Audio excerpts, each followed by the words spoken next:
Wait drama Hindi में आपका स्वागत है। यह कहानी का तीसरा भाग है, जो पिछले हिस्सों की तरह ही भावनात्मक और रहस्यमय है। यह कहानी आपके सामने एक ऐसी दुनिया लाती है जहां प्यार, दर्द और बदले की भावना एक साथ जुड़ती है। कृपया इस कहानी को और लोगों तक पहुंचाने के लिए सब्सक्राइब करें, लाइक करें, शेयर करें और अपने थॉट्स कमेंट में जरूर बताएं ताकि हम आपके लिए और बेहतर कंटेंट ला सकें। अब चलिए कहानी शुरू करते हैं। तह्युंग, तह्युंग तुम्हारे सिर पर हाथ फेर रहा था और तुम नींद में खो गई थी। उसने तुम्हारे गाल पर एक किस दी, लेकिन तुम नींद में करवट बदल गई। उसे गर्मी महसूस हुई क्योंकि एसी चालू नहीं था। उसने एसी चालू किया और तुम्हारे पास लेट गया। उसका हाथ तुम्हारे बेली पर था और वह तुम्हारे बगल में सो गया। 2 घंटे बाद रात के 3 बजे क्वोन क्वोन रोते हुए जागा। युंगी युंगी ने लाइट चालू की और क्वोन का चेहरा अपने हाथों में लिया, जो अब बैठ गया था और सुबक रहा था। युंगी, क्या हुआ? क्वोन क्वोन मम्मा मम्मा कहाँ है? वह और जोर से रोने लगा जब उसे एहसास हुआ कि तुम उसके पास नहीं थी। युंगी नींद भरी आवाज में उसके सिर पर हाथ फेरते हुए, क्वोन सो जा, मैं हूं ना। शशश। क्वोन का रोना बंद नहीं हुआ। युंगी ने आह भरी और उसे अपनी गोद में उठाकर तुम्हारे कमरे में ले गया। उसने क्वोन को तुम्हारे पास लिटाया, लेकिन तभी उसने तह्युंग को तुम्हारे साथ सोते देखा। उसकी मुट्ठी भिंच गई, लेकिन उसने खुद को संभाला। क्वोन ने तह्युंग का हाथ तुम्हारे बेली से हटाया और तुम्हारे सीने पर सिर रखकर तुम्हें कसकर गले लगाकर सो गया। तुम हलचल से जाग गईं और क्वोन के सिर पर हाथ फेरने लगी। तुम्हें उसकी छोटी छोटी सिसकियां सुनाई दी। तुमने उसके गालों से आंसू पोंछे, क्योंकि उसके आंसुओं ने तुम्हारा बेली गीला कर दिया था। तुमने उसे उठाया और किस किया। तुम शशश। मम्मा यही है, बेबी। तुमने प्यार से उसकी पीठ थपथपाई। जल्द ही तुम दोनों फिर से सो गए। युंगी कुछ देर तक तुम्हें देखता रहा और फिर अपने कमरे में चला गया। वह सोच रहा था, काश तह्युंग वहां न होता तो वह तुम्हारे साथ सो सकता था। लेकिन अफसोस, वह ऐसा नहीं कर सकता। अपने ईगो की वजह से वह शिकायत भी नहीं कर सकता। वह बिस्तर पर लेट गया और तुम्हारे बारे में सोचने लगा। उसने बेडसाइड से अपना फोन उठाया और गैलरी खोली। वहां एक लड़की की तस्वीर थी, जो युंगी के साथ मुस्कुरा रही थी। उसके आंसू बहने लगे। वह एक आदर्श हस्बैंड था, जैसा कोई भी लड़की भगवान से मांग सकती थी। वे सब खुश थे। फिर ऐसा क्या हुआ कि उसने उनके साथ ऐसा किया? उसने अपने बेटे के बारे में भी नहीं सोचा, अपने हस्बैंड के बारे में भी नहीं। आखिर क्या वजह थी? उसने फोन को अपनी छाती पर रख लिया और आंसुओं को बहने दिया। गहरी सांस लेते हुए उसे गुस्सा आया। वह औरत एक बिट्रेयर थी और यन वायन को उसकी बहन की मदद करने की सजा भुगतनी पड़ रही थी। युंगी ने कसम खाई कि वह यन को कभी दर्द से नहीं बख्शेगा। जल्द ही वह सो गया। सुबह तुमने क्वोन और बाकियों के लिए लंच बॉक्स तैयार किया और बैग में रख दिया। तुम, अंकल, यह क्वोन का है और इसे पूरा खिला देना, ओके? और यह उनका है। तुमने ड्राइवर अंकल को बैग दिया और अपने माथे का पसीना पोंछा। तुम बहुत थक गई थी, लेकिन अभी फर्श की सफाई बाकी थी। तुमने अपने बाल बांधे और मॉप करना शुरू किया। जिमिन जिमिन कॉफी का कप लेकर नीचे आ रहा था, लेकिन तुम्हें देखकर उसने स्mirk की। उसने जानबूझकर कप छोड़ दिया, जो तुम्हारे पास गिरकर टूट गया। तुम डर के मारे चौंक गईं और सांस रोक ली। जिमिन, क्या हुआ? इतनी छोटी सी बात से डर गई? जब तुम्हें अपनी बहन की मदद करने में डर नहीं लगा था। तुमने उसकी ओर देखा, लेकिन फिर नजरें झुका ली। तुम्हारी आंखें नम थी, लेकिन तुमने खुद को संभाला।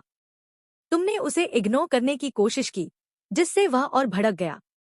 तुम टूटे टुकड़ों को सावधानी से उठा रही थी, तभी उसने अचानक तुम्हारे बेली पर लात मारी। तुम, आहा! तुमने दर्द से अपना बेली पकड़ लिया। दर्द असहनीय था। तुम एक टुकड़े पर गिरी, जिससे तुम्हारी बाह घायल हो गई। तुम दर्द से रोने लगी, लेकिन इससे जिमिन का दिल नहीं पिघला।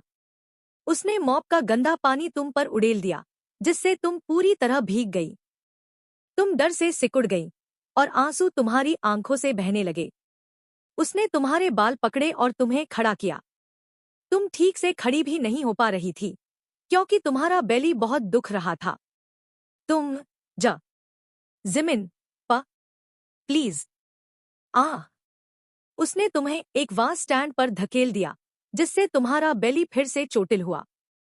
तुम और जोर से रोने लगी। जिमिन, तुझे इग्नोर करने की हिम्मत कैसे हुई? हाँ, तुम फर्श पर गिरी और दर्द से करा रही थी। तुमने जल्दी से हाथ जोड़े। तुम पा प्लीज जा। जिमिन, न नहीं। तुम अपने बेली को पकड़े हुए थी जो बहुत दुख रहा था। तुम जा। जिमिन, प्लीज रुक जाओ। कम से कम मेरी बात तो सुनो। आ। उसने फिर से तुम्हारे बेली पर उसी जगह लात मारी। तुमने दर्द से अपना बेली पकड़ लिया। तुम्हारी आंखें दर्द सहने की वजह से बंद हो गईं। उसने वास उठाया और तुम्हारी ओर बढ़ने लगा। तुमने धीरे धीरे आंखें खोली और एहसास हुआ कि वह क्या करने वाला है। तुमने रोते हुए सिर हिलाया। फ्लैशबैक। जब जिमिन ने तुम्हारे कपड़े उतारने की कोशिश की थी, तुमने उसे जोर से थप्पड़ मारा था। इससे वह बहुत गुस्सा हो गया था। उसने तुम्हारे बाल पकड़े और तुम्हें बाथरूम में फेंक दिया। तुम्हारा सिर बाथटब से टकराया और खून बहने लगा। तुम न नहीं, रुक जाओ। उसने तुम्हारी एक न सुनी और 1 घंटे तक बेल्ट से तुम्हें मारा जब तक कि तुम्हें रोने की भी ताकत नहीं बची। लेकिन उसके लिए यह काफी नहीं था। उसने तुम्हें पानी में डुबोया जो तुम्हारा सबसे बड़ा फियर था। तुम ट्रॉमा और ऑक्सीजन की कमी की वजह से लगभग मरने की कगार पर थी, लेकिन उसे इसमें मजा आ रहा था। उसने तुम्हारे ट्रॉमा का 3 दिन तक आनंद लिया। तुम उस दौरान अपने कमरे से बाहर भी नहीं निकल पाई थी। फ्लैशबैक समाप्त। तुम्हें पुराने दिन याद आए। शुरुआती दिन सबसे बुरे थे। वे तुम्हें बिना किसी कारण के मारते थे। तुम्हारे चेहरे या बालों को पकड़ना, बेल्ट से मारना, यह सब उनके लिए आम था। लेकिन समय के साथ यह हिंसा थोड़ी कम हो गई थी। पिछले कुछ महीनों से उन्होंने तुम पर एक्सट्रीम हमले बंद कर दिए थे, लेकिन यह कभी खत्म नहीं हुआ। जब उनका गुस्सा भड़कता, वे जानवरों की तरह व्यवहार करते। तह्युंग और युंगी सबसे खतरनाक थे। तुम कैसे भूल सकती थी कि तह्युंग ने नशे में तुम्हारे साथ घंटों तक गलत किया था? उस रात को कैसे भूल सकती थी जब उसने तुम्हें जलती राख पर चलने को मजबूर किया, सिर्फ हंसने और संतुष्ट होने के लिए? युंगी का गुस्सा कम बार आता था, लेकिन जब आता था, तुम लगभग मरने की कगार पर पहुंच जाती थी। कई बार तुम गंभीर रूप से घायल हुई, लेकिन उन्हें कभी दया नहीं आई। वे हमेशा एक ही सवाल पूछते, तुमने अपनी बहन मीरा को भागने में क्यों मदद की? तुमने कभी ऐसा नहीं किया था।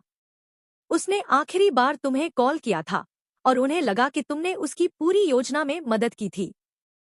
क्या यह तुम्हारी गलती थी कि वह भाग गई जब क्वोन सिर्फ 3 साल का था? क्या यह तुम्हारी गलती थी कि तुम उसकी बहन थी? क्या यह तुम्हारी गलती थी कि तुम उनके घर में बेसुध पड़ी थीं? उन्होंने तुम्हारे भाई को भी नहीं छोड़ा।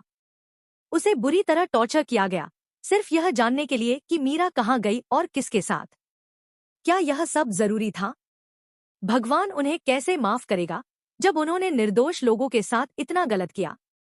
जिमिन ने वास को तुम्हारे सिर के पास फर्श पर फेंक दिया, जिससे टुकड़े बिखर गए और कई टुकड़े तुम्हारी नाजुक त्वचा में चुभ गए। तुम दर्द से चीख पड़ी। उसने तुम्हारे बाल पकड़े और तुम्हें अपने कमरे में घसीट लिया। अंदर धकेलते हुए उसने तुम्हें बेड पर फेंक दिया। तुम दर्द से रो रही थी, क्योंकि तुम्हारे चेहरे और बाह में टुकड़े अभी भी चुभे हुए थे। तुम पा प्लीज जा। जिमिन, रुक जाओ।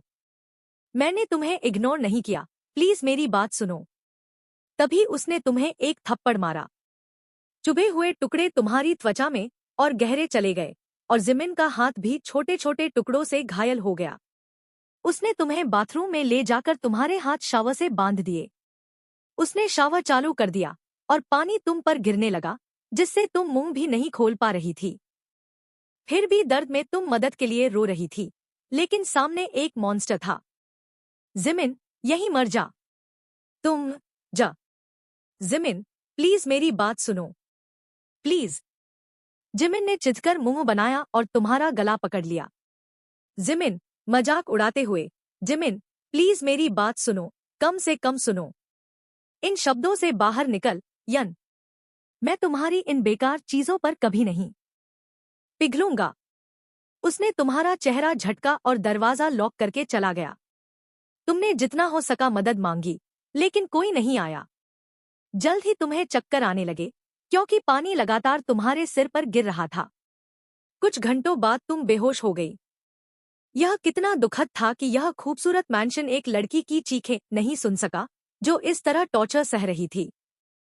दीवारें तुम्हारी पुकार के सामने बहरी थी। तुम बेहोश थी। वह छोटा सा कपड़ा, जो तुम्हारी कलाई को बांधे हुए था, कमजोर पड़ गया और टूट गया, जिससे तुम्हारा शरीर ठंडे, गीले फर्श पर गिर गया। क्वोन घर लौटा, थका हुआ और पसीने से तर, क्योंकि मौसम बहुत गर्म था। वह काउच पर बैठ गया और अपनी बाहें मोड़कर पाउट करने लगा। उसे यह बिल्कुल पसंद नहीं था कि तुमने उसका हग करके स्वागत नहीं किया। येओनजुन, जो क्वोन का पर्सनल बॉडीगार्ड था, आया। उसने अपने ईयर में लगे ब्लूटूथ को बंद किया और क्वोन का बैग दूसरे काउच पर रख दिया। वह क्वोन के सामने घुटनों के बल बैठा और उसका जूता उतारने की कोशिश की, लेकिन क्वोन ने अपना पैर पीछे खींच लिया। क्वोन, नहीं। क्वोन को मत छू। सिर्फ मम्मा ही क्वोन को छू सकती हैं। योनजुन को हाल ही में नियुक्त किया गया था और उसे इस घर की ज्यादा जानकारी नहीं थी, लेकिन वह एक शानदार बॉडीगार्ड था। योनजुन, यंग प्रिंस, मुझे करने दो। क्वोन काउच पर पीछे खिसक गया और एक राजा की तरह बैठ गया। एक प्यारा सा राजा। उसने योनजुन को गुस्से से देखा। क्वोन, तू मेरी मम्मा नहीं है, और सिर्फ मम्मा ही क्वोन का सामान उतार सकती हैं। योनजुन कंफ्यूज्ड हो गया। उसे समझ नहीं आया कि उसे बच्चे की देखभाल का काम क्यों दिया गया। क्या यह वाकई जरूरी था? उसने अपना फोन निकाला और जिन को कॉल किया, जो गार्ड्स और सिक्योरिटी का मुख्य इंचार्ज था, युंगी के साथ। योनजुन, सर, यंग वन अपनी मम्मा को बुला रहा है, लेकिन घर में कोई नहीं है। वह मुझे उसका कपड़ा बदलने भी नहीं दे रहा। जिन ने भौहें सिकोड़ ली, क्योंकि उसे थोड़ा कंफ्यूजन हुआ। तुम हमेशा क्वोन के लिए घर पर रहती थी। उसे नहीं पता था कि तुम जिमिन के बाथरूम में बेहोश पड़ी थी। उसने गला साफ किया। जिन, रुक, मैं देखता हूं। जिन ने कॉल काट दी। योनजुन क्वोन को देख रहा था, जो अब काउच पर ही सोने लगा था। योनजुन की पोस्चर बिल्कुल स्ट्रेट थी, जैसी एक बॉडीगार्ड की होनी चाहिए। उसने अपने ग्लासेस ठीक किए और क्वोन की सुविधा के लिए उस पर नजर रखी। दूसरी तरफ, जिन ने जिमिन को कॉल किया, क्योंकि वह सुबह घर पर था। जिमिन, ठंडी आवाज में, हाँ, ह्यूंग। वह मीटिंग में था। जिमिन, यन तुम्हारे साथ है? जिमिन, क्या? नहीं। जिन, तो वह कहाँ है? तुमने उसके साथ कुछ किया?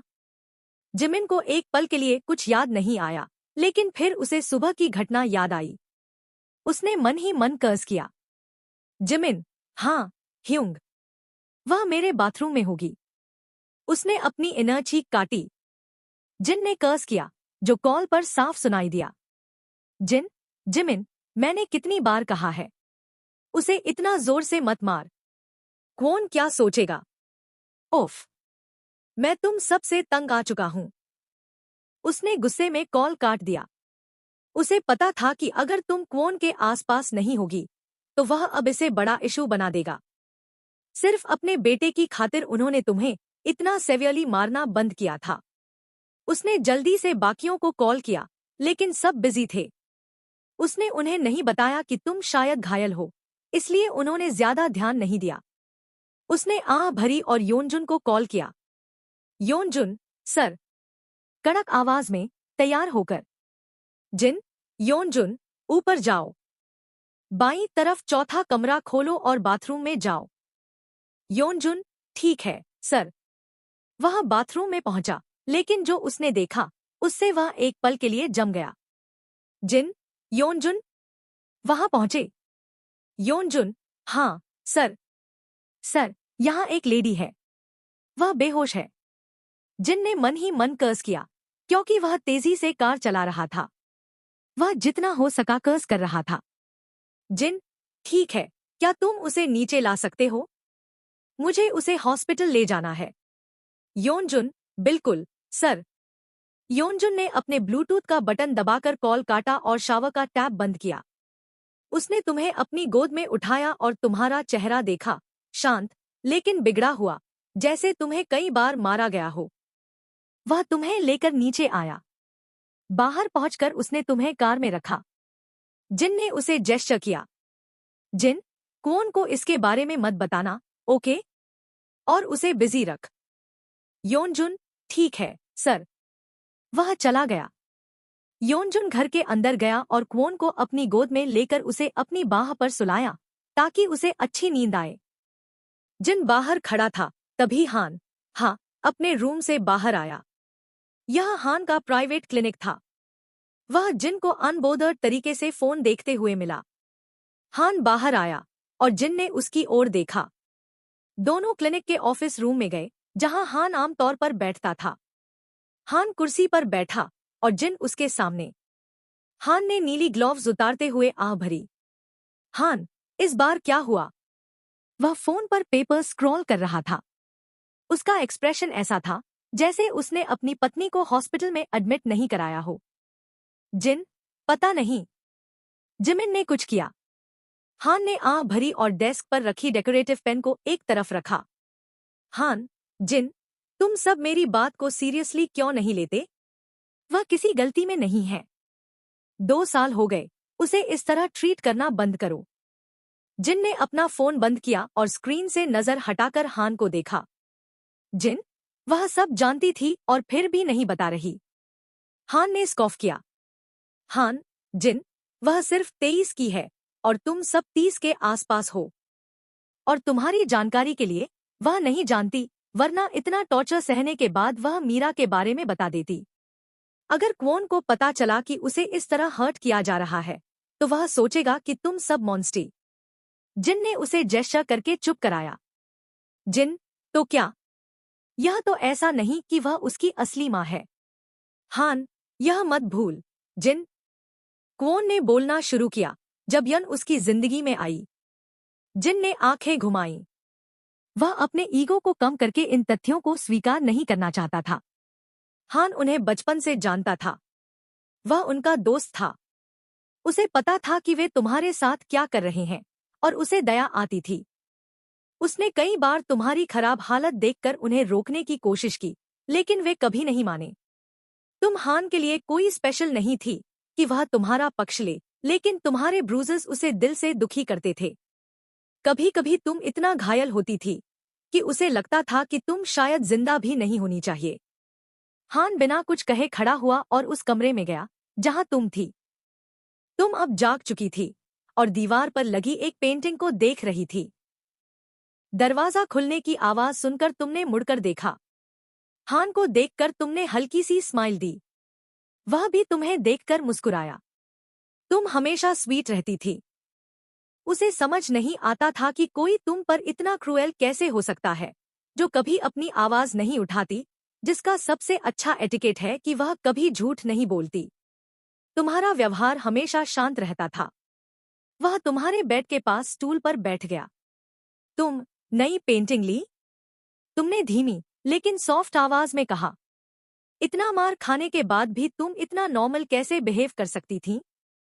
हमेशा इतना शांत कैसे रह सकती थी, भले ही तुम्हें वेनम जैसे शब्द सुनने पड़ते हों? हान, ओह, तुमने नोटिस किया? हाँ, पिछले महीने। तुमने सिर हिलाया। उसे वाकई कोई कॉन्वर्सेशन शुरू करने के लिए टॉपिक नहीं मिल रहा था। हान, तो मैं कह रहा था। उसके बोलने से पहले ही दरवाजे के खुलने की आवाज आई। जिन ठंडे एक्सप्रेशन के साथ अंदर आया।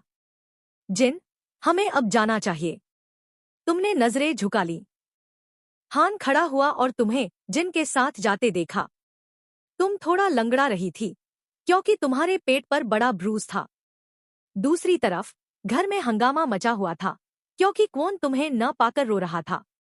बीटीएस मेंबर्स अपनी पूरी कोशिश कर रहे थे, लेकिन वह सुन ही नहीं रहा था। वह अभी भी अपनी स्कूल यूनिफॉर्म में था और हॉल के काउच पर बैठा था। वे सब थक चुके थे, लेकिन उसे रोक नहीं पा रहे थे।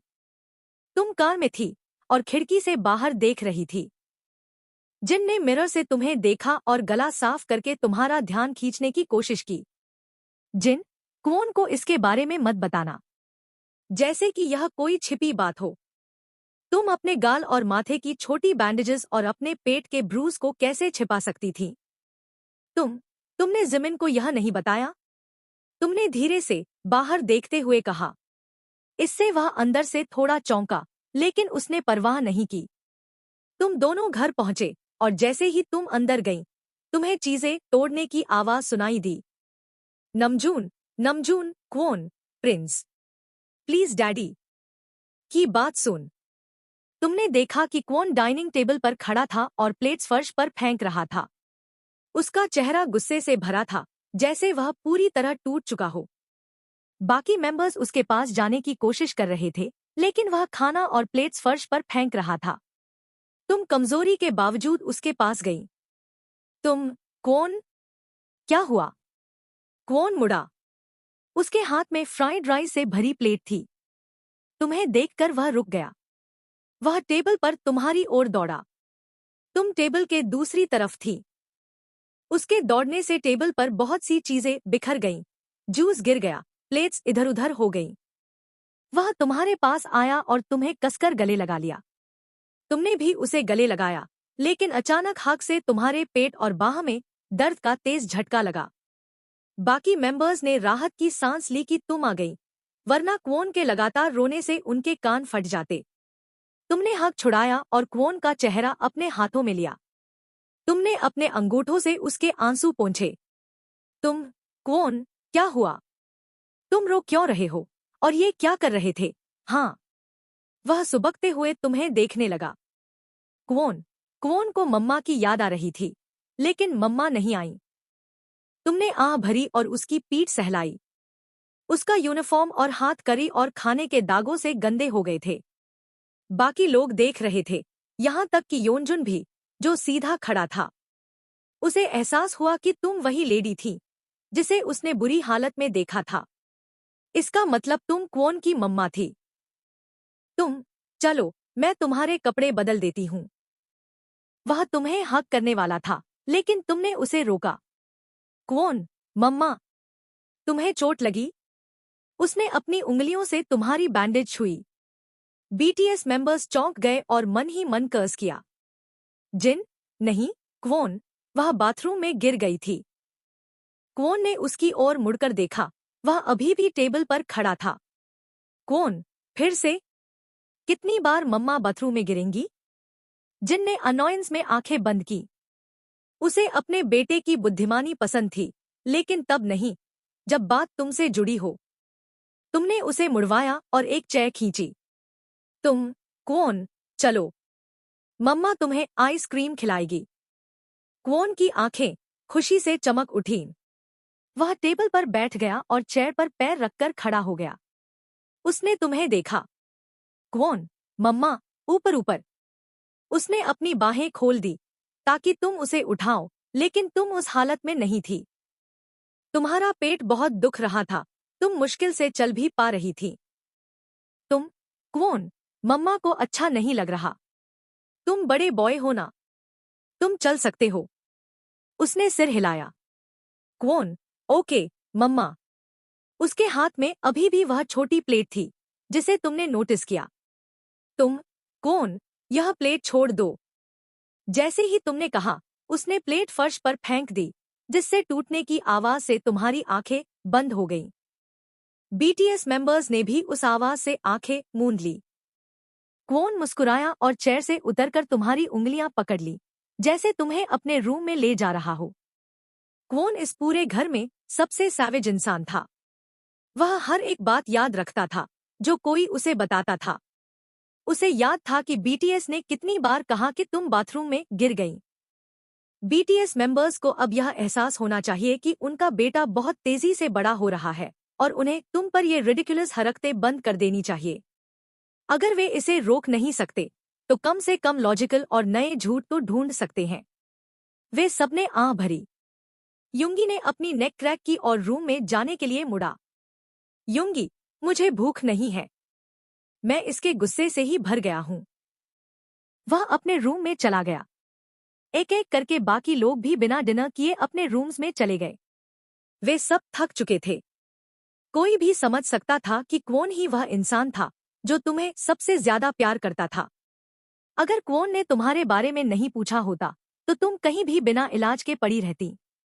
वह एकमात्र इंसान था जो तुम्हें अपने पास रखने के लिए कुछ भी कर सकता था। तुम क्वोन को बाथरूम में ले गई और उसके जूते, मोजे, टाई, शर्ट और पैंट्स उतारे। तुमने कपड़े बाथरूम डेस्क पर रखे और बाथटब को हल्के गर्म पानी से भरा। क्वोन तुम्हारी बैंडेजेस को देख रहा था। क्वोन, मम्मा। वह तुम्हारे पास आया और उसने तुम्हारा चेहरा अपने छोटे छोटे हाथों में लिया। उसकी बड़ी बड़ी दो आइज तुम्हें देख रही थी, जिससे तुम्हें बहुत सुकून मिल रहा था। क्वोन, अब से बात मत करना। क्वोन तुम्हारे लिए परफ्यूम लाएगा। तुमने कंफ्यूज्ड होकर उसे देखा। उसके छोटे छोटे हाथ तुम्हारा चेहरा नाजुकी से पकड़े हुए थे। तुम, हाँ? क्यों, क्वोन? क्वोन, तुम हमेशा बाथरूम में गिर जाती हो, इसलिए अगर तुम बाथरूम में नहीं जाओगी तो तुम्हें चोट नहीं लगेगी। ये शब्द सीधे तुम्हारे दिल में उतर गए। तुम्हारी आंखों में आंसू आ गए। एक 5 साल के बच्चे के मुंह से ऐसी बात सुनकर तुम्हारा दिल दुख से भर गया। वह इतना प्यार करने वाला कैसे हो सकता था? तुम्हारा दिमाग एक भी शब्द नहीं बना पाया, क्योंकि तुम्हारे गले में एक गांठ सी अटक गई थी। तुमने उसे गले लगा लिया और उसने भी कंफ्यूज्ड होकर तुम्हें गले लगाया। उसे तुम्हारी हल्की सिसकियां सुनाई दी और वह हक से पीछे हटा। उसने अपने कान पकड़े और अपनी बड़ी आंखों से तुम्हें देखा। क्वोन, ओह मम्मा, सॉरी। तुम बात कर सकती हो, कर सकती हो। मत रो। क्वोन मम्मा को रुलाना नहीं चाहता था। तुम आंसुओं के साथ हंस पड़ी। तुमने उसके बाल बिखेरे। तुम, सॉरी मत बोल मेरे बेबी। मम्मा नहीं रोई। उसने तुम्हारे गालों से आंसू पोंछे। उसने तुम्हारे लिप्स पर किस किया और तुम्हें गले लगाया। क्वोन, क्वोन तुम्हें सबसे ज्यादा लव करता है। क्वोन को अच्छा नहीं लगता जब मम्मा रोती है। तुमने अपने आंसू पोंछे और हग से बाहर आई। तुमने उसे नहलाया और उससे बातें करती रहीं। तुमने उसे नहीं उठाया, नहीं उसने ऐसा कुछ मांगा। तुमने उसे शॉर्ट्स और एक प्यारी सी कम्फी टी शर्ट पहनाई और उसे नीचे ले जाकर खाना खिलाया। तुम क्वोन के सिर पर हाथ फेर रही थी, क्योंकि वह सो चुका था। तुमने उसके माथे पर किस किया और स्विमिंग पूल एरिया में चली गई। तुम काउच पर बैठ गईं और डॉल्फी को देखा, जो एक आंख खोलकर सो रहा था। क्वोन ने एक बार डॉल्फिन मांगा था और जल्द ही स्विमिंग पूल में एक डॉल्फिन आ गया था। वे सबसे अच्छे डैड थे, लेकिन अच्छे हस्बैंड क्यों नहीं बन सकते थे?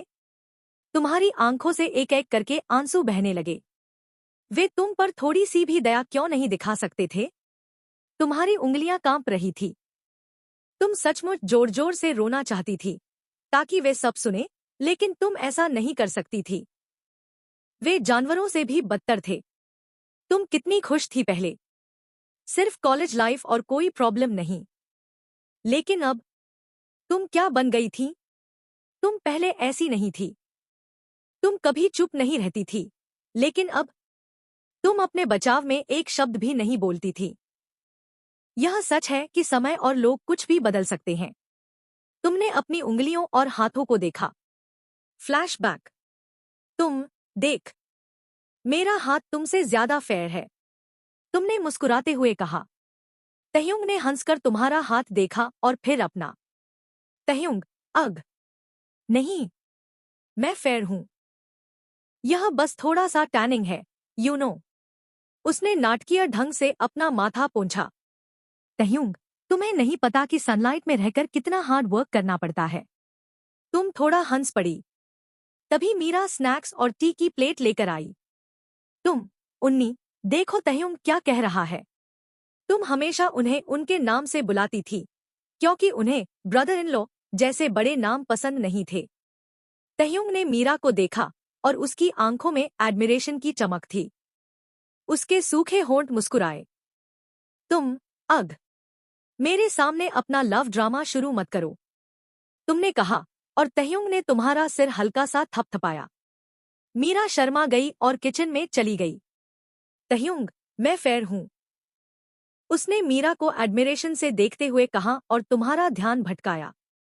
नमजून, ओह यन, तुम यहाँ? तुमने नमजून को देखा और तुम्हारा हार्ट बीट तेज हो गया।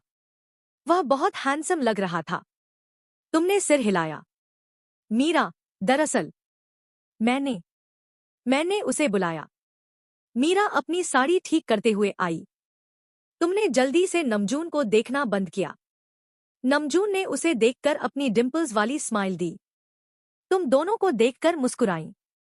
वे दोनों एक दूसरे के साथ बहुत खूबसूरत लग रहे थे। हाँ, तुम उन्हें पसंद करती थी, लेकिन तुम्हारी बहन उनकी पत्नी थी, इसलिए तुम उनके बारे में गलत नहीं सोच सकती थी। लेकिन जो भी हो, वे दुनिया के सबसे लविंग हस्बैंड थे। मीरा तुम्हें अपने साथ ले गई और तुमसे बातें करने लगी। उन्नी ने फिर से पर्स थमा दिया। हाँ? तुम हंसते हुए युंगी को देख रही थी। तुम सब एक वेडिंग में थे और तुमने युंगी को एक सिल्वर कलर का शाइनी पर्स पकड़े देखा। युंगी, नाटकीय ढंग से सिर हिलाते हुए, यह हर सैड हस्बैंड की कहानी है इस धरती पर। तुम हंस पड़ी और खाते हुए उसका मजाक उड़ाया। फ्लैशबैक समाप्त। तुम उन दिनों को याद करके सुबकने लगी। वे दिन कितने खूबसूरत थे। सब कुछ परफेक्ट था। सचमुच सब कुछ। और जैसा कि प्रकृति कहती है, कुछ भी हमेशा परफेक्ट नहीं रह सकता। यह तुम्हारी जिंदगी पर भी लागू हुआ। एक दिन वे तुम्हारे माता पिता के घर दौड़ते हुए आए और मीरा के बारे में पूछने लगे। कॉल करना, लोगों से कांटेक्ट करना, सचमुच हर एफकिंग चीज करना ताकि वह मिल जाए, लेकिन कोई ट्रेस नहीं मिला। घंटे बीत गए, फिर घंटे दिन बन गए और दिन महीनों में बदल गए। कुछ भी नहीं मिला। वे उसके लिए पागल हो गए और तुम्हारे पूरे परिवार को टॉर्चर किया, यह सोचकर कि तुमने उसे भागने में मदद की थी। Want pills? एक ठंडी आवाज ने तुम्हें चौंका दिया। तुमने धीमे धीमे फुटस्टेप्स सुने जो पास आ रहे थे। तुमने जल्दी से अपने आंसू पोंछे। तुम्हारी उंगलियां कांप रही थी। तुम न नहीं। युंगी सामने आया और तुम्हारे पास सोफा पर बैठ गया। वह पीछे झुका और अपने हाथ सिर के नीचे रखकर स्काई को देखने लगा। यूई, तुम्हें दर्द हो रहा है। तुम्हारी आंखों से और आंसू बहने लगे। उसे यह सवाल क्यों पूछना पड़ता है जब वह जवाब पहले से जानता है? तुम बहुत। युंगी मून को देख रहा था जो धरती पर अपनी रोशनी बिखेर रहा था। उसकी आंखें भी नम थी जो मूनलाइट में चमक रही थी। तुम उसकी पीठ की ओर थी। युंगी, मुझे भी। तुमने उसकी बात सुनकर आंखें बंद कर ली। तुम्हारी आंखों से और आंसू बहे। मैंने यह डिजर्व नहीं किया, तुमने टूटी आवाज में कहा। ऐसी स्थिति में बोलना मुश्किल था। युंगी, उसके आंखों के कोने से आंसू बहे, हमने भी नहीं। तुम दोनों अपनी अपनी जगह पर सही थे। उन्होंने इस तरह छोड़े जाने को डिजर्व नहीं किया था। तुमने भी इस तरह ट्रीट किए जाने को डिजर्व नहीं किया था। तुम खड़ी हुई और उसका सामना करने के लिए मुड़ी। उसने तुम्हारा ब्रूस्ड चेहरा देखा। तुमने उसकी आंखों में सीधे देखते हुए अपने ऊपरी कपड़े उतार दिए। वह तुम्हें बिना किसी इमोशन के देख रहा था। जल्द ही उसकी नजर तुम्हारे पेट के बड़े ब्रूस पर पड़ी। तुमने आंसुओं भरी आंखों से उसे देखा।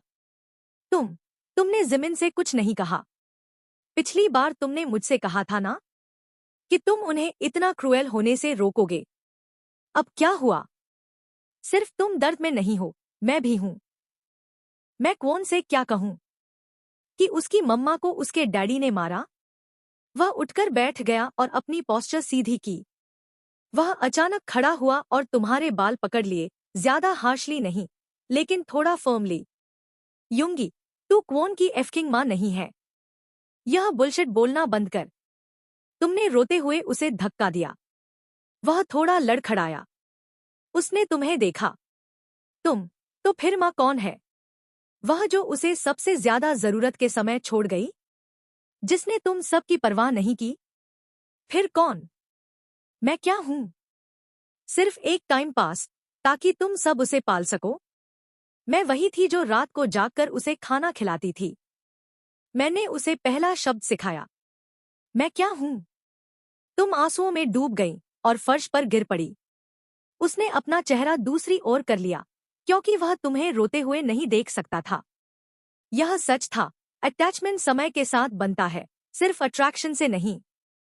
मीरा सबमिसिव लड़की नहीं थी। वे तुमसे प्यार तो नहीं कर सकते थे, लेकिन फिर भी वे दिन ब दिन तुम्हारी ओर क्यों खिंच रहे थे। यूंगी, रोना बंद कर, उसने ठंडी आवाज में कहा। डॉल्फिन ने आवाज की, क्योंकि वह जाग गया था। तुम अपने आंसू नहीं रोक पा रही थी। यूंगी ने आह भरी और अचानक तुम्हें उठाकर अपने रूम में ले गया। उसने तुम्हें अपने बेड पर लिटाया। तुम दीवार को ब्लैंकली देखते हुए सुबक रही थी। वह एक ऑइंटमेंट लेकर आया और तुम्हारी कमर के पास बैठ गया। उसने तुम्हारे पेट के ब्रूजेस पर ऑइंटमेंट लगाना शुरू किया। वह सोच सकता था कि वह किक कितनी जोरदार रही होगी कि तुम्हारी त्वचा पूरी तरह पर्पल हो गई थी। तुम दीवार को देखते हुए रो रही थी। दूर से तह्युंग ने अपनी मुट्ठी भींच ली। वह खिड़की से तुम दोनों को देख रहा था। उसे नफरत थी कि तुम यूंगी से अपनी बातें शेयर करती थी। वह अच्छा बन रहा था, लेकिन फिर भी तुम उसके साथ कंफर्टेबल नहीं थी। वह गुस्से में वहां से चला गया। उसका बैंडेज फर्श पर गिर गया। यूंगी ने ऑइंटमेंट लगाना खत्म किया और बाथरूम में जाकर अपने हाथ धोए। वह वापस आया और तुम्हारे पास लेट गया। उसने तुम्हारे गीले गाल पर किस किया। उसने तुम्हारी आंखें, माथा और आखिर में लिप्स पर किस किया। तुमने उसे किस बैक नहीं किया। तुम सिर्फ सुबक रही थी, जबकि वह तुम्हारे चिन को अपनी उंगलियों से पकड़कर जेंटली किस कर रहा था।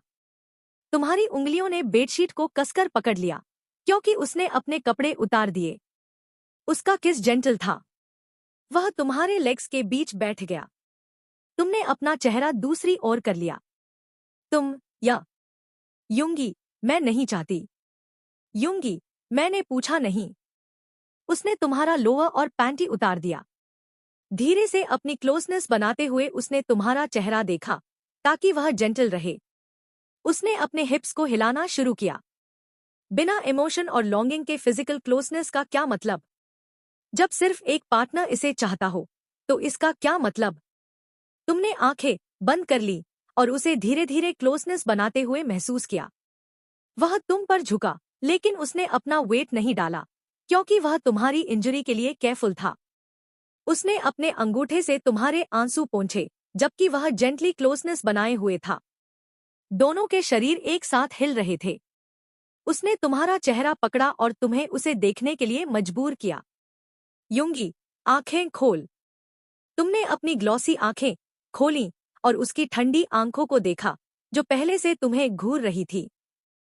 वह एक गहरी क्लोजनेस बनाते हुए तुम्हारे मुंह से आवाज निकली, यूंगी, बस एक बार बता दे कि वह कहाँ भागी और किसके साथ। मैं कसम खाता हूं, मैं तुम्हें कभी कुछ नहीं होने दूंगा। उसकी क्लोजनेस गहरी होने लगी, जिससे तुम सुबकने लगी। मुझे वाकई नहीं पता। प्लीज मुझ पर ट्रस्ट करो। तुम्हें एक रफ क्लोजनेस का एहसास हुआ। उसकी आंखों से पर्ल जैसे आंसू तुम्हारे गाल पर गिरे। उसने तेज और रफ क्लोजनेस शुरू कर दी। तुमने बेडशीट को कसकर पकड़ लिया, क्योंकि तुम्हारी सिसकियां तेज हो गईं। तुम पहले से दर्द में थी, और वह इसे और बदतर बना रहा था। तुम्हारा शरीर उसकी हर रफ क्लोजनेस के साथ हिल रहा था। तुम उसकी आंखों में देख रही थी, और दोनों की आंखें नम थी। यूंगी, मैं तुझे एफकिंग हेट करता हूं। उसने क्लोजनेस खत्म की और तुम्हारे पास लेट गया। उसने अपनी आंखें बंद कर लीं। तुम सिकुड़कर दूसरी ओर मुड़ गई। तुम दोनों की पीठ एक दूसरे की ओर थी। तुम दोनों उन चीजों के लिए रो रहे थे, जो कभी पॉजिटिव नहीं हो सकती थी। तुम दोनों इस फेट को एक्सेप्ट नहीं कर सकते थे। यूंगी ने तुम्हारे माथे पर किस किया, जब उसने देखा कि तुम सो चुकी हो। उसने एसी बंद किया और ताजी हवा के लिए विंडोज खोल दी। उसने बाहर देखते हुए आह भरी। उसका मन और दिल बुरी तरह कंफ्यूज थे। मीरा उसके दिल में एक स्पेशल जगह रखती थी, और यह साफ था कि वह मीरा को किसी और से रिप्लेस नहीं कर सकता। वह ऐसा इंसान नहीं था जो अपने फर्स्ट लव को भूल जाए। उसने विंडो को कसकर पकड़ा और बाहर देखा, जबकि उसके आंखों से आंसू बह रहे थे। 1 महीने बाद। तुम कौन? सुन बेबी। तुम क्वोन के पीछे दौड़ रही थी, जो सिर्फ टॉवल में था और उसके बाल पूरी तरह गीले थे। आज संडे था, इसलिए वह आज तुम्हें परेशान करके अपनी सारी खुशी निकाल रहा था। तुम एक स्काई ब्लू सादी साड़ी में थी और उसके कपड़े पकड़े हुए उसके पीछे दौड़ रही थी। वह झोपे के रूम में भागा और उसके पीछे छिप गया। झोप शर्टलेस था और तैयार हो रहा था। झोप हंसते हुए, क्या हुआ क्वोन? तुम क्यों भाग रहे हो? क्वोन ने ऊपर देखते हुए मुस्कुराया और झोप के पैरों को गले लगाया। उसने अपनी छोटी उंगली अपने लिप्स पर रखी, जैसे उसे चुप रहने को कह रहा हो। झोप ने हंसकर अपने बालों को टॉवेल से सुखाया। तुम कौन? तुम रूम में आई और अपनी साड़ी ठीक कर रही थी। तुमने नोटिस नहीं किया कि झोप वहां खड़ा था। तुमने ऊपर देखा, लेकिन जब तुम्हें एहसास हुआ कि झोप रिफ्लेक्शन में तुम्हें देख रहा था, तुम रुक गई। यह साफ था कि तुम बहुत ब्यूटीफुल लग रही थी, क्योंकि ब्लू उसका फेवरेट कलर था। क्वोन ने मिस्चिवसली मुस्कुराया, यह सोचकर कि तुम उसे नहीं देख सकती, क्योंकि वह झोप के पीछे छिपा था। झोप कौन है? उसने अपनी उंगली से क्वोन के पैर को छुआ। क्वोन यहाँ नहीं है। तुम साफ देख सकती थी कि क्वोन वहां था, क्योंकि उसका टॉवेल खुल गया था और थोड़ा फर्श पर पड़ा था। तुम लेकिन मुझे ढूंढने दो। झोप ने मन ही मन स्माइल की। तुम प्रिटेंड कर रही थी कि तुम्हें क्वोन नहीं मिल रहा। तुम नीचे झुकी और बेड के नीचे देखने की कोशिश की। झोप ने कठिनाई से निगला जब उसने तुम्हारी खुली पीठ देखी। उसका एडम्स एप्पल ऊपर नीचे हुआ। उसने अपनी नजर दूसरी ओर कर ली जब उसे एहसास हुआ कि तुम खड़ी हो गई। तुमने कर्टन के पीछे देखने की कोशिश की। क्वोन हंस पड़ा। क्या क्वोन ने गिग्गल किया? जब क्वोन तुम्हारे साथ होता था, तो तुम्हें उनसे डर नहीं लगता था, बल्कि तुम्हें उनकी प्रेजेंस का एहसास भी नहीं होता था। क्वोन का प्यार तुम्हें खुश रखने के लिए काफी था। वह तुम्हारा सच्चा लवर था। क्वोन ने अपना छोटा सा हाथ अपने मुंह पर रखा और मुस्कुराते हुए गिगल किया। मुझे लगता है आवाज आ रही है, बू। तुमने क्वोन को अपनी बाहों में ले लिया और उसे गले लगाया। वह जोर से हंस पड़ा और टॉवल फर्श पर गिर गया। तुमने उसे उठाकर बेड पर रखा। वह उछलने लगा और हंसने लगा। क्वोन, मम्मा, तुमने मुझे इतनी देर बाद पकड़ा। हाँ हाँ। झोप बस तुम दोनों को देख रहा था। उसके चेहरे पर एक अनइंटरप्टेड स्माइल थी। उसने मीरा को क्वोन के साथ गिगल करते और मुस्कुराते हुए इमेजिन किया, लेकिन उसकी स्माइल एक पोकर एक्सप्रेशन में बदल गई जब उसे एहसास हुआ कि यह मीरा नहीं, तुम थी। वह मुड़ा और अपने बाल टॉवेल से सुखाने लगा, तुम और क्वोन की रिफ्लेक्शन को देखते हुए। चाहे वह कितना भी कंट्रोल करे, वह तुम दोनों को बार बार देखने से नहीं रोक पा रहा था। क्वोन बेड पर बार बार उछल रहा था, एक कोने से दूसरे कोने तक। तुमने उसे पकड़ने की कोशिश की, लेकिन वह बहुत तेज था। तुमने अपने घुटने बेड पर रखे और उसका रिस्ट पकड़कर उसे धीरे से अपनी ओर खींचा। तुमने उसके गाल पर किस किया और उसका गाल हल्के से पिंच्ड। ओके, शॉर्ट्स पहन लो, फिर हम फिर खेलेंगे। क्वोन, प्रॉमिस? फिर तुम और खेलोगी? हाँ, पिंकी प्रॉमिस। वह हंस पड़ा और आसानी से तुम्हें शॉर्ट्स पहनाने दिया। उसका अपर बॉडी अभी भी खुला था। जैसे ही उसने शॉर्ट्स पहने, वह दौड़ा और बेड से उतर गया। तुम आह भरी और उसके पीछे दौड़ने वाली थी, लेकिन तभी झोप ने अचानक तुम्हें बैकहग कर लिया और तुम चौंक गईं। झोप। तुम बेड के किनारे पर घुटनों के बल बैठी थी और वह फर्श पर खड़ा था, तुम्हें बैकहग किए हुए। उसने अपनी ठुड्डी तुम्हारे कंधे पर रखी। तुम कांप गईं जब उसकी बड़ी हथेली ने तुम्हारे बेली को छुआ। झोप, शश। तुमने उसका हाथ धीरे से हटाने की कोशिश की। उसने अचानक तुम्हें ब्राइडल स्टाइल में उठा लिया, जिससे तुम गास्प कर बैठीं। वह तुम्हें बाथरूम में ले गया और तुम्हें अपने शरीर और सिंक स्लैब के बीच खड़ा कर दिया। तुमने बड़े मिरर में देखा और झोप रिफ्लेक्शन में तुम्हारी आंखों को देख रहा था। तुम जा। झोप, मुझे मुझे जाना है। झोप ने अपनी बैक पॉकेट से फोन निकाला। उसका एक हाथ तुम्हारे बेली पर था और दूसरा फोन पकड़े हुए था। उसने मेरा फोटो खींची। तुम्हारा चेहरा कंफ्यूज्ड होकर उसकी ओर मुड़ा था। झोप, मिरर में देख, मुझ पर नहीं। और मुझे स्टेयर करना बंद कर, वरना मैं तुम्हें किस कर दूंगा। तुम डर के मारे जल्दी से मिरर में देखने लगी। उसने पिक्चर खींची, एक नहीं, दो नहीं, बल्कि कई। उसने फोन को स्लैब पर रखा और तुम्हारे सॉफ्ट बेली पर अपनी उंगलियां रगड़ने लगा। उसकी ठंडी रिंग्स तुम्हें गूज़बम्प्स दे रही थी। तुमने नीचे देखा। झोप ने अपनी ठुड्डी तुम्हारे कंधे पर रखी और विस्पर्ड, झोप, ऊपर देख, मेरी आंखों में। तुमने अपनी ग्लॉसी हजेल आंखें उठाईं और तुम्हारी नजर उसकी गहरी आंखों से मिली, जिससे तुम्हारी रीढ़ में सिहरन दौड़ गई। उसकी आंखें तुमसे हटी नहीं। उसका हाथ नीचे गया। तुमने अपनी आंखें बंद कर ली और तुम्हारी आंखों से आंसू बह निकले। उसने अपनी ठंडी उंगलियों से तुम्हें छुआ। तुम जा। झोप, रुक जाओ।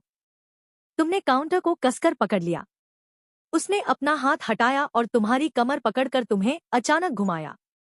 यह इतना सडन था कि तुम्हारा शरीर हिल गया। उसने एक हाथ तुम्हारे गाल पर रखा और पास आया। झोप, विस्पर्ड, तुम्हारी हजेल आंखें मेरे होल सेशन से बेहतर काम करती हैं। उसने तुम्हारे लिप्स पर एक रफ किस कर दी। उसका दूसरा हाथ तुम्हारी कमर पर था, तुम्हें अपने करीब रखते हुए। तुमने उसे किस बैक नहीं किया और तुम्हारी आंखों से आंसू बहने लगे। वह तुम्हारे लिप्स को किस कर रहा था, तुम्हारे लोअर लिप को अपने भूखे लिप्स के बीच चूसते हुए। उसने अपनी टंग डाली और तुम्हारे मुंह को एक्सप्लोर किया। तुमने पीछे स्लैब को कसकर पकड़ लिया। थोड़ी देर बाद उसने किस छोड़ा और तुम्हारी नेक पर किस करने लगा। तुमने अपना चेहरा दूसरी ओर किया और अपने गीले लिप्स पोंछे। क्वोन, मम्मा। तुम दोनों चौंक गए। क्वोन ने झोप के पैंट्स को पकड़ा और उसे तुमसे दूर खींच लिया। झोप ने आह भरी। उसे पता था कि वह कुछ भी कर सकता है, लेकिन वह तुम्हें क्वोन से नहीं छीन सकता। क्वोन ने तुम्हारी उंगलियां पकड़ी और एंग्री पाउट के साथ झोप को घूरा। क्वोन, मम्मा मेरी है, तुम्हारी नहीं। मेरी मम्मा को फिर से मत लेना। Got it, daddy? उसने गुस्से से कहा, जो अडोरेबल लग रहा था। वह झोप के जवाब का इंतजार कर रहा था। झोप ने अपने दोनों कान पकड़े और क्वोन को देखा। झोप, सॉरी, मैं अब नहीं लूंगा, ओके। क्वोन, गुड।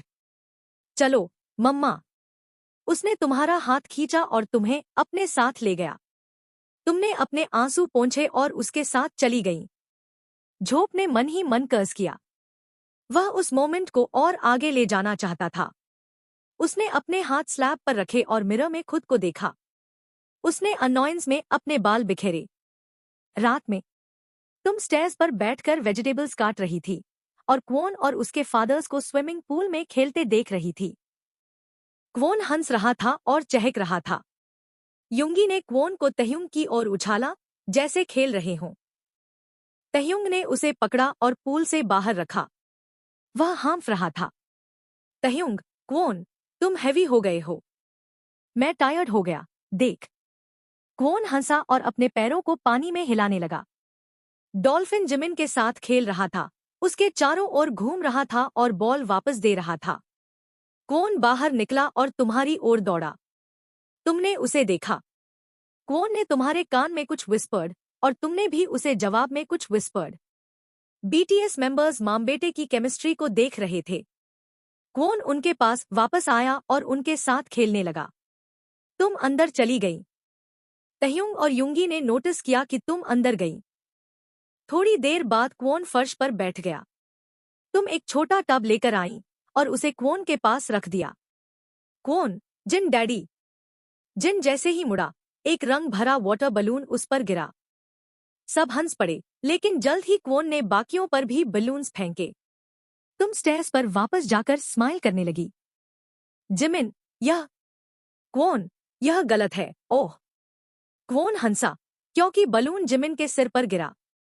उसने और बलून्स फेंके जबकि वह दौड़ रहा था। वे सब स्विमिंग पूल से बाहर निकले और क्वोन के पीछे दौड़े, उसे पकड़ने की कोशिश करते हुए। लेकिन कहीं न कहीं वे जानबूझकर धीरे दौड़ रहे थे ताकि वह हंसे और भाग सके। वे सब रंगों से ढक गए थे। फर्श और इंग्राउंड स्विमिंग पूल रंगों से मेसी हो गए थे। डॉल्फिन ने आवाज की और क्वोन को स्विमिंग पूल से बॉल फेंका। तो ठीक है दोस्तों, आज के लिए बस इतना ही। अगर आपको यह कहानी का यह भाग पसंद आया तो वीडियो को लाइक करें, अपने दोस्तों के साथ शेयर करें और चैनल को सब्सक्राइब करना न भूलें। नीचे कमेंट में अपनी राय जरूर बताएं कि आपको यह हिस्सा कैसा लगा।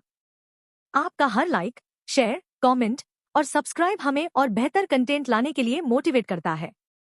मिलते हैं अगले हिस्से में। धन्यवाद।